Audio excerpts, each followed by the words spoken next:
Ajit Navale sir आहेत. Sir, काय सांगाल एकूणच आजच्या राजकीय परिस्थितीच्या संदर्भात सरकार नाकातोंडाशी आल्याच्या शिवाय काहीही देत नाही, ही परिस्थिती आहे सध्या? शेतकऱ्याच्या खरं तर नाकातोंडाशी आलेलं आहे. शेतकरी हतबल आहेत. अतिवृष्टीने बर्बाद झाला आहे शेतकरी. सोयाबीन कापूस गेलेलं आहे हातचं, जमीन खरवडून गेलेली आहे, विहिरी पूर्णपणाने गाळाने भरलेल्या आहेत. त्यामुळे हीच योग्य वेळ आहे शेतकऱ्यांना मदत करण्याची. राजकारणाच्या पलीकडे जात देवेंद्र फडणवीस साहेबांनी हा विचार करण्याची आवश्यकता आहे. आम्ही सगळ्या शेतकरी संघटनांचे नेते एकत्र येऊन आज शेतकऱ्यांसाठी टाहो फोडतोय.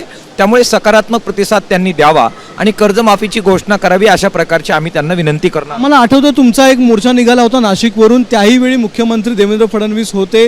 तुम्ही आझाद मैदानपर्यंत पोहोचलेल्या होतात आणि आझाद मैदानपर्यंत पोहोचेपर्यंत सरकारने काय डिसिजन घेतला होता त्याच्यानंतर तुम्हाला आश्वासनं दिली होती. आज देखील तुम्ही नागपूरमध्ये आधीच अल्टिमेटम दिलं होतं, मात्र ज्यावेळी रस्ता रोको झालं, न्यायालयाला इंटरव्ह्यू करावं लागलं, शेवटी तुम्हाला मग 2 मंत्री तुमच्याकडे आले, तुम्हाला आमंत्रण दिलं आणि आज तुम्ही चर्चेला आलेले आहात. काय वाटतं अगदी शेवटपर्यंत सरकारला स्वतःहून सरकार काही दखल घेत नाही? शेतकऱ्यांचा जो दबाव गट आहे तो कुठे ना कुठे जातीमध्ये विभागला गेल्यामुळे कमजोर झालेला आहे. ज्या ज्या शेतकरी जाती आहेत त्या सर्व शेतकरी जातींचा मूळ प्रश्न हा शेतीचं संकट आहे. शेती परवडनाशी झालेली आहे, कर्जबाजारीपणा शेतकऱ्यांमध्ये आलेला आहे. त्यामुळे आपण बघा, मराठा समुदाय आहे, कुणबी समुदाय आहे, धनगर आहेत, आदिवासी आहेत, बंजारा आहेत, हे सगळे शेतीवर अवलंबून समाज आहे. मात्र जातीवरून त्यांच्यामध्ये फूट पाडण्यात आली. त्यामुळे जो शेतकरी म्हणून दबावगट तयार व्हायला पाहिजे तो राहिला नाही. सुदैवाने आता ह्या सगळ्या शेतकरी संघटना एकत्र आल्यामुळे आणि वेगवेगळे जातीचे नेते सुद्धा शेतीच्या प्रश्नावर पाठिंबा देत असल्यामुळे दबावगट निर्माण झाला आहे. सरकारला आता दखल घ्यावी लागेल. सकाळी मनोज दादा जरांगे पाटील यांनी येऊन पाठिंबा दिला. मला खात्री आहे की इतरही जात समुदायाचे नेते येतील आणि पाठिंबा देतील आणि एक जबरदस्त अशा प्रकारची एकजूट बनून एक दबावगट बनेल आणि सरकारला आमचं ऐकावं लागेल. सर, महत्त्वाचा प्रश्न आहे, आज तुम्ही चर्चेला तर आलेले, आज 7 वाजता ही चर्चा आहे मुख्यमंत्र्यांसोबत.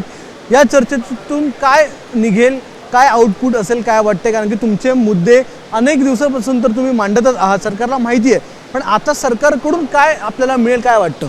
हे बघा, तारीख नाही बताएंगे हा जो फॉर्म्युला आहे त्यांचा, तो आता त्यांनी रद्द केला पाहिजे.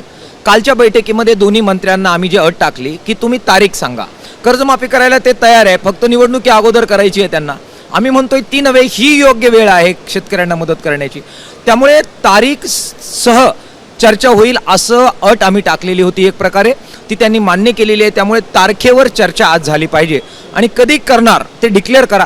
पॉलिटिकल डिसिजन घ्या. तुम्हाला प्रशासकीय गोष्टींसाठी वेळ लागेल, आम्ही समजू शकतो. आम्ही पण चळवळीतले कार्यकर्ते आहोत. आयुष्याची 30-40 वर्ष आमची पण लढ्यात गेलेली आहे. त्यामुळे प्रशासकीय त्या सगळ्या काना मात्रा उकार ग्रॅमॅटिकल मिस्टेक्स वगैरे त्या आपण वेळ देऊ. पॉलिटिकल डिसिजन घ्या की ह्या अर्थसंकल्पात आम्ही तरतूद करू आणि शेतकऱ्यांचं कर्ज माफ करू. हा पॉलिटिकल डिसिजन आज झाला पाहिजे ही आमची अपेक्षा आहे. शेवटचा विचारतो, जर आज देखील, कारण की मराठा आंदोलन असेल किंवा बंजारा समाजाचं आंदोलन असेल, ओबीसींचं आंदोलन असेल, या सगळ्या आंदोलनामध्ये सरकारने केवळ आश्वासनं दिलेली आहेत.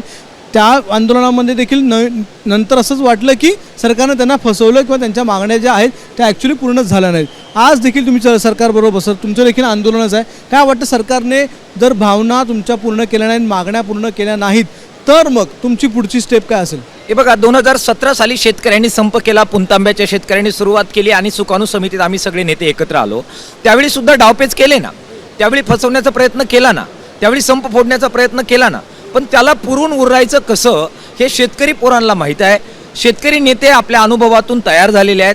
त्याच्यामुळे मला वाटतं हा दगापटका करायचं मुख्यमंत्री साहेब असतील, कोणी असतील, ते टाळतील आणि यावेळी आम्ही आशा ठेवून आहोत की सरळपणाने ते वागतील. समजा तसे नाही वागले तरी लढ्याचं हत्यार काय आम्ही मॅन केलेलं नाही, लोकांनी काही लढे सोडून दिलेले नाही. त्यामुळे संघर्ष केला जाईल, परंतु कर्जमाफी मिळवल्याशिवाय आणि त्याचबरोबर सोयाबीन आणि कापसाचं खरेदी केंद्राचा मुद्दा आहे तो मिळवल्याशिवाय, पीक विम्याचे ट्रिगर लागू करणं, ह्या सगळ्या गोष्टींवर पुढे गेल्याशिवाय हा लढा आणि संघर्ष थांबणार नाही. न्यायालयाचं जे इंटरफेअर आहे, न्यायालयाने काल जे इंटरव्ह्यू केलं, याबद्दल काय वाटतं आपल्याला? यामध्ये कुठे ना कुठे न्यायालयाने आत्महत्या ज्यावेळी सुरू झाल्या त्यावेळी इंटरफेअर करायला हवं होतं. एकंदरीत रस्ता अडवला तर लोकांना त्रास होतो, त्यामुळे सुमोटो त्यांनी इंटरव्हेन्शन केलं, आम्ही न्यायालयाचा मान राखला. पण शेतकऱ्याचा रस्ता जीवन जगण्याचा जो अडवण्यात आलेला आहे त्याची दखल न्यायालय आणि न्यायव्यवस्था आणि सगळीच व्यवस्था कधी घेणार हा आमचा प्रश्न आहे. आमचा रस्ता अडवला आहे. लुटीमध्ये आमची जी काही मारामारी झालेली आहे त्यामध्ये बाप आणि आई दररोज आत्महत्या करतायत. ते आकडेवारी न्यायालयाच्या समोर आहे. कधीतरी आमचाही सुमोटो कॉग्निजन्स त्यांनी घ्यावा आणि निर्देश द्यावेत आणि आम्हाला या संकटातून बाहेर काढण्यासाठी पुढे यावं अशी विनंती न्यायालयाला आम्ही करतो आहोत. धन्यवाद सर आमच्याशी बातचीत केल्याबद्दल. अजित नवले सर होते जे आपल्याशी बातचीत करत होते, शेतकरी नेते. आणि आज सगळेच नेते हे मुंबईत आलेले आहेत. एकीकडे अजित नवले, आता आपण बोललो, राजू शेट्टी आहेत, महादेव जानकर आहेत, त्याचबरोबर बच्चू कडू हे स्वतः देखील आज आलेले आहेत. आजची जी चर्चा आहे त्या चर्चेमध्ये ठरणार आहे की शेतकऱ्यांना कर्जमाफी मिळणार की नाही. जर आजच्या चर्चेमध्ये देखील सरकारने अशाच प्रकारे इतर आंदोलकांच्या प्रकारे काही ना काही दिशाभूल केली, आश्वासन जे दिलेलं होतं पूर्ण केलं नाही, तर मग हे आंदोलन आणखीन वाढेल हा इशारा आधीच बच्चू कडू आणि इतर नेत्यांनी दिलेला आहे. त्यामुळे आज शेतकऱ्यांच्या पदरात काय पडतं आणि शेतकरी कशा प्रकारे आजच्या या आंदोलनामध्ये या नेत्यांना सहभाग देतात, त्यांना सपोर्ट करतात आणि नेत्यांचे विषय सरकार कशा प्रकारे सॉल्व्ह करतं, कर्जमाफी जाहीर करतं का, हे आजच्या बैठकीमध्ये ठरणार आहे. कॅमेरामन विजयसह अक्षय भाटकर, एबीपी माझा, मुंबई. एबीपी माझा, उघडा डोळे बघा नीट.